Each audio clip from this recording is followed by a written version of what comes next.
श्री कृष्ण। राधे राधे। मेरे साथ बने रहने के लिए चैनल सब्सक्राइब कीजिए, बेल आइकन प्रेस कीजिए ताकि आने वाला वीडियो आपको सबसे पहले मिल सके। आज मैं आपको सोमवती अमावस्या के बारे में बताती हूँ। सोमवती अमावस्या का महत्व क्या है और उसकी कथा क्या है। सोमवती अमावस्या का हिंदू धर्म में विशेष महत्व माना जाता है। सोमवार के दिन पड़ने वाली अमावस्या को सोमवती अमावस्या कहते हैं। सोमवती अमावस्या कल 30 मई सोमवार को आ रही है।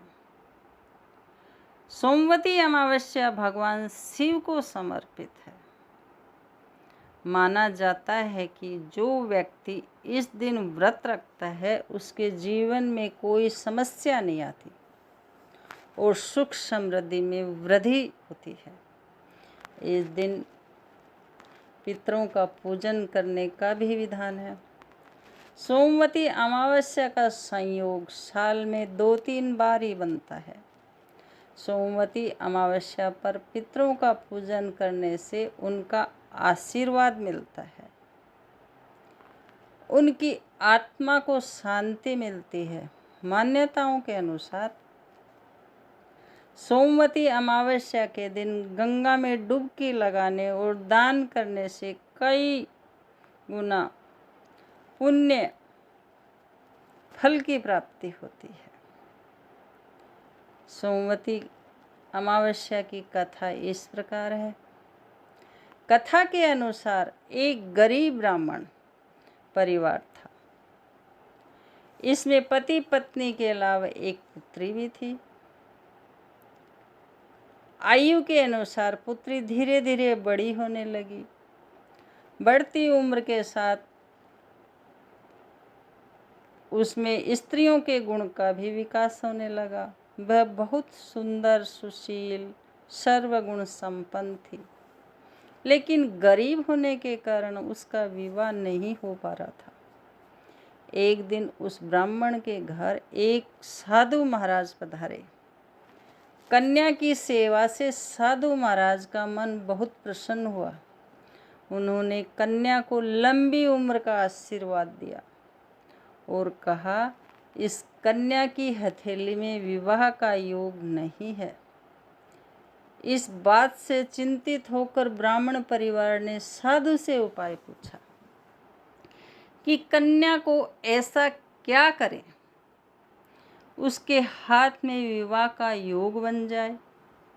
साधु ने कुछ देर विचार करने के बाद अपने ध्यान के आधार पर बताया कि कुछ दूरी पर एक गांव में सोना नामक की धोबिन जाति की एक महिला अपने बेटे और बहू के साथ रहती है, जो बहुत ही संस्कारों से संपन्न तथा पतिपरायण और निष्ठावान है।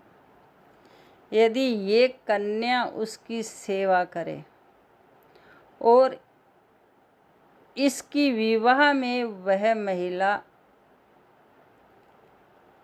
अपनी मांग का सिंदूर लगा दे, उसके बाद इस कन्या का विवाह हो तो इस कन्या का विधवा योग मिट सकता है।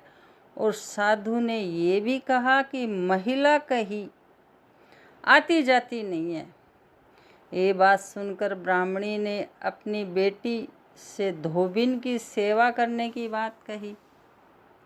अगले दिन कन्या प्रातःकाल ही उठकर सोना धोबिन के घर चली गई और वहाँ साफ सफाई और अन्य सारे कार्य करके अपने घर वापस आ जाती थी।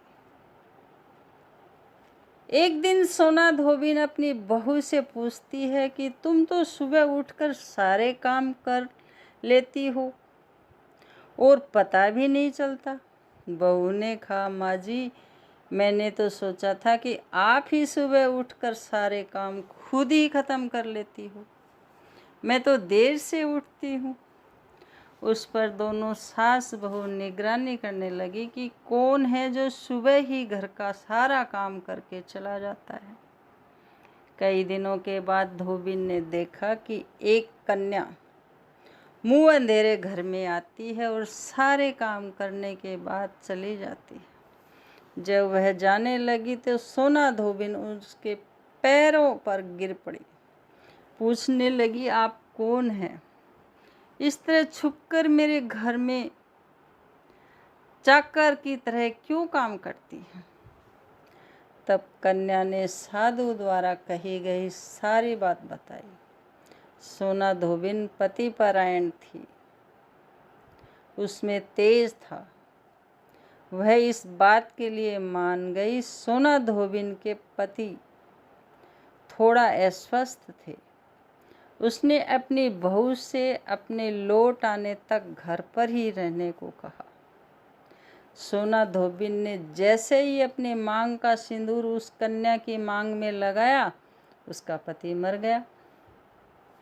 उसे इस बात का पता चल गया। वह घर से निर्जल ही चली थी। ये सोचकर ही रास्ते में कहीं पीपल का पेड़ मिलेगा तो मैं उसे भंवरी देकर उसकी परिक्रमा करने के बाद ही जल ग्रहण करूंगी। उस दिन सोमवती अमावस्या थी। ब्राह्मण के घर मिले पुए पकवान की जगह उसने ईंट के टुकड़ों से 108 बार भंवरी देकर पीपल के पेड़ की 108 बार परिक्रमा करी और उसके बाद जल ग्रहण किया। ऐसा करते ही उसका पति वापस जीवित हो गया। इसलिए माना जाता है कि इस दिन व्रत आदि करने से पुण्य फल की प्राप्ति होती है। सोमवती अमावस्या के दिन पीपल वृक्ष की पूजा करनी चाहिए। पीपल वृक्ष को 108 परिक्रमा देनी चाहिए और 108 चीज़ों का दान करना चाहिए। सोमवती अमावस्या के दिन पीपल वृक्ष में सभी देवताओं का वास होता है। पीपल वृक्ष के नीचे फूल, दीपक, प्रसाद, जल, रोली सब चढ़ाना चाहिए और पीपल वृक्ष को धागा बांधना चाहिए अपनी सुरक्षा के लिए।